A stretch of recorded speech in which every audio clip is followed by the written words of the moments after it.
So you've just picked up Lifeslide and you want to know how to get every achievement in the game. Well, you've come to the right place, since before it even came out, I had already played about 60 hours of the game, playtesting it for the devs, and done my own speedrun. Now, like any game with Steam achievements, you'll get a good chunk of them just for playing the story mode and reaching certain checkpoints. Playing the story mode all the way through will get you the achievements All Starts Here, Wonderful World, Turbulence, Finding the Way, On the Right Path, Bigger Picture, Sunset, and finally, Alive for completing the game. Now, you can also get all of these except for All Starts Here and Alive, the achievements for starting and ending the game in Zen mode.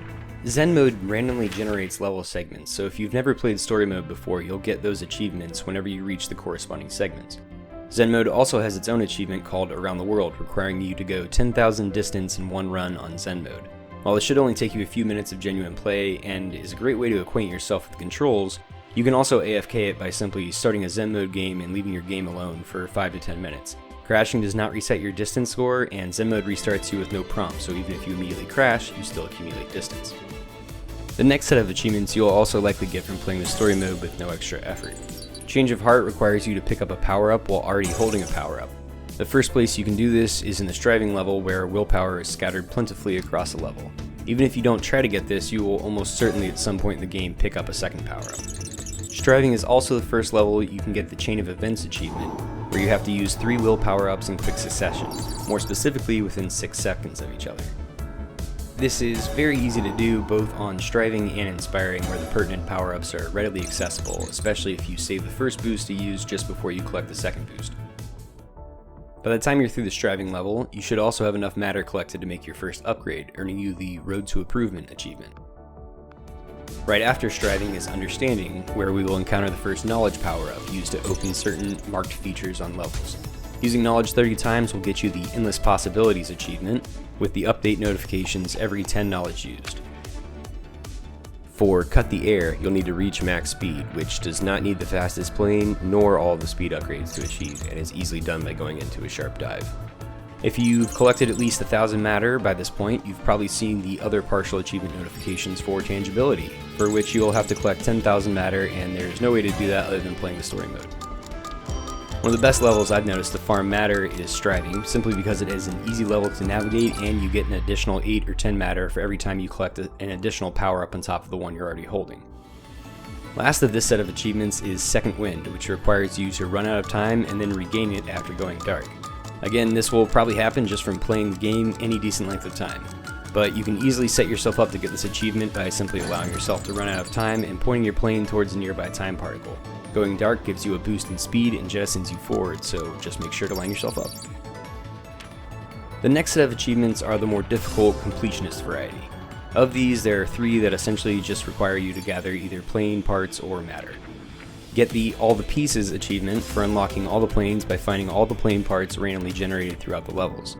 Then, playing with all the planes in any given mode to earn the Take 'em for a Spin achievement. To get the Best Self achievement, you will need to upgrade all the stats for your planes, but don't worry, the upgrades apply to the planes as a whole, not the individual ones. As for the more difficult achievements of this category, we have the What Are the Chances, Welcome to the Jungle, In Love, and Survivor. My guide will be a bit of a spoiler, so if you want to do the hard ones without any help, you should close the video here or skip to the section later in the video to see the spoilers for the hidden achievements if you want to see those.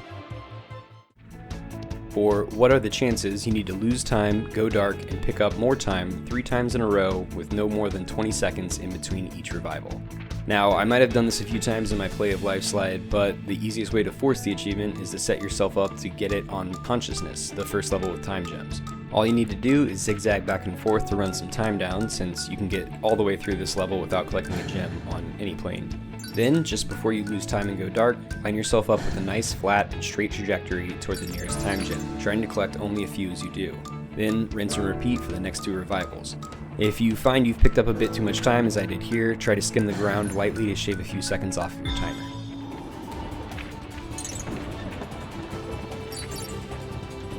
Next, we have Welcome to the Jungle, which requires you to pass the fighting level with the 3rd plane, which the devs have nicknamed the Long Boy, and is the fastest plane with the least lift in the steering. I think this achievement is best done with the maxed out steering and lift, but only 2 or 3 upgrades to speed. Higher integrity will let you scrape or even collide with the walls a bit more, and higher luck will spawn more time and matter on the level to increase your survivability. But without a few upgrades to your speed, you reduce your ability to recover from an accident. My advice on strategy for this achievement is to try and take your time. If you have enough lift and steering, you can cut down on the danger of tight turns by pulling up, reducing your speed and increasing your ability to turn. The plant monsters will bite you and drastically reduce your time, but giving them a wide berth on either side or simply flying over them will get you far enough away from them.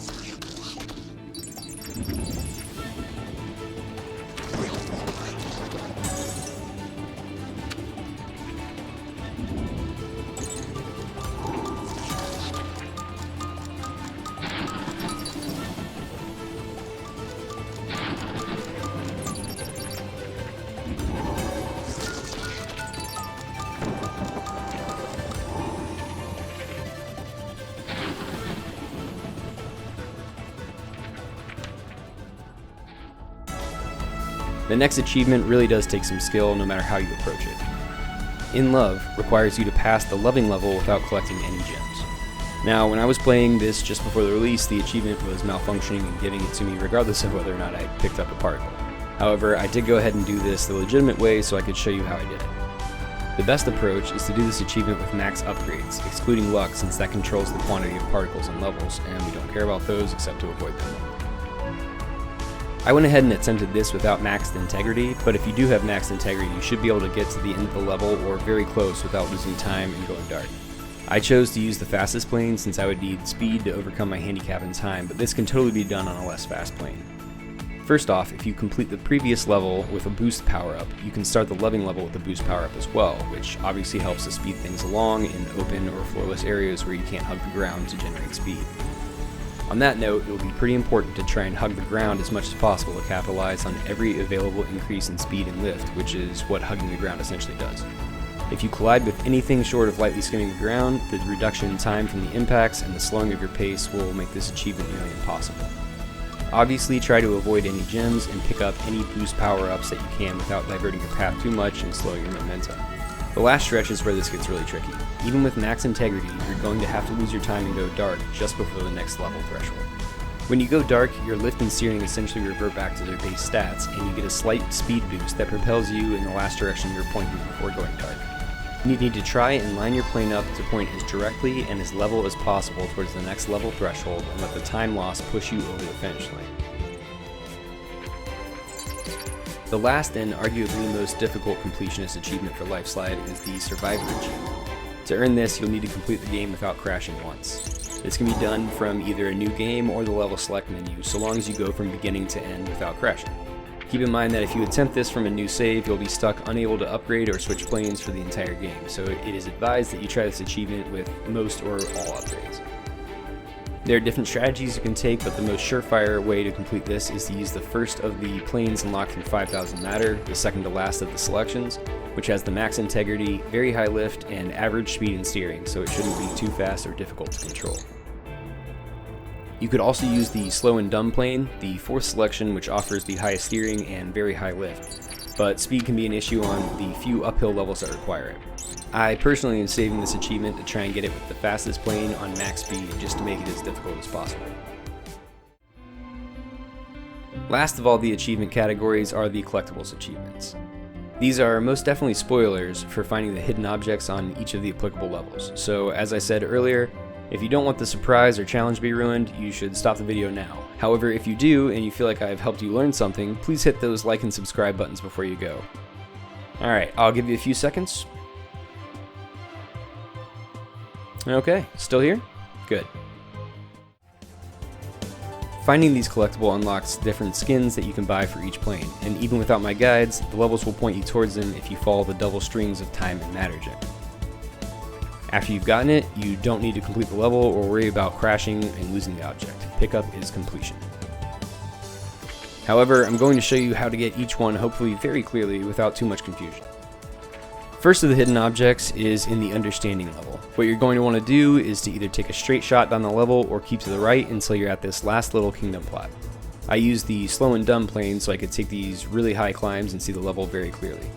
And what you're looking for here is a little turret runway thing. Aim for that, and at the end of it will be the shining object that you need to collect.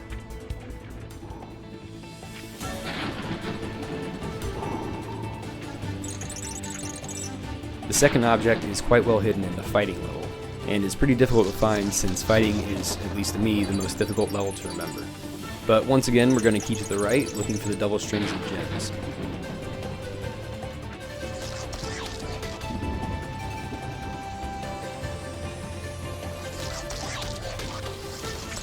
You'll find the fighting level object just to the right of this plant in a tiny little tunnel that you'll need a bit of speed to get through.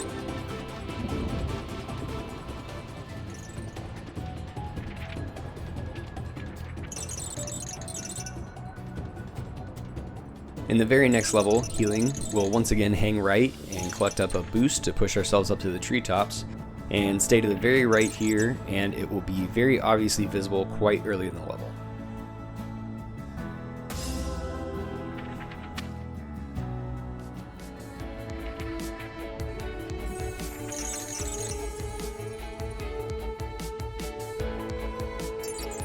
The very next level, Awakening, has the next collectible.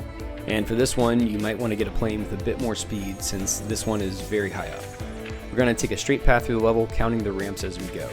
On the second ramp, you need to go into a dive and hug the ground as you go into the third ramp so that you can get a bunch of height. As you approach the third ramp, you will see the object sitting right in the center of this circle of vines above and in front of you.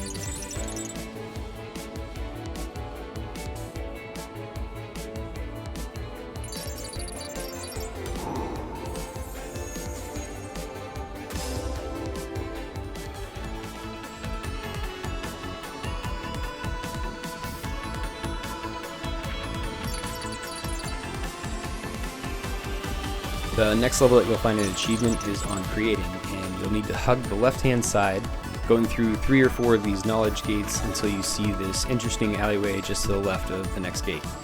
Much like the object in fighting, you'll need some speed to collect this one and progress forward, or plan to crash just as you collect it.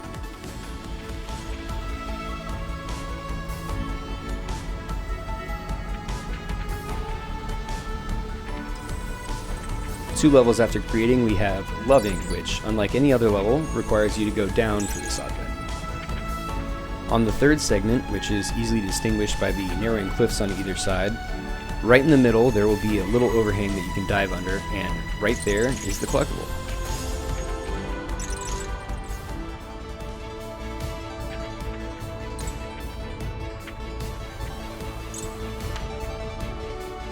The next level we have a collectible is Giving, and this one is pretty simple. You can choose whatever plane you like to get through the level. All you need to do is go through this medium height hoop at the very end and collect the collectible. Now this last one is a bit of a tight squeeze, as the achievement name suggests, and while you can do it with any plane, I find it less nerve-wracking to do with the longboard. So you'll want to take a straight path down the middle, or to the left of the middle, looking for the double gems as always to point you in the right direction. On my screen you can see the double gem path above me and to the right with a little cavelet to fly through, and I just wanted to take the path to the left so I could use the altitude climb to slow my speed and glide through more easily. This one can understandably take a few tries, especially since getting used to your viewpoint and knowing exactly where your plane is going takes a bit of practice.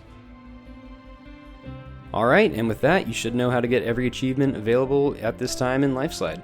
So if this video helped you out, or you just enjoyed some of the crazier clips, hit that like and subscribe. If you want a place to talk with other Lifeslide players, I've linked the official Discord channel where I, the devs, and tons of other Lifesliders hang out and chat, and the devs funnel lots of Lifeslide stream links into the channel, so there's always something fun to watch as well. Good luck, have fun, and keep flying.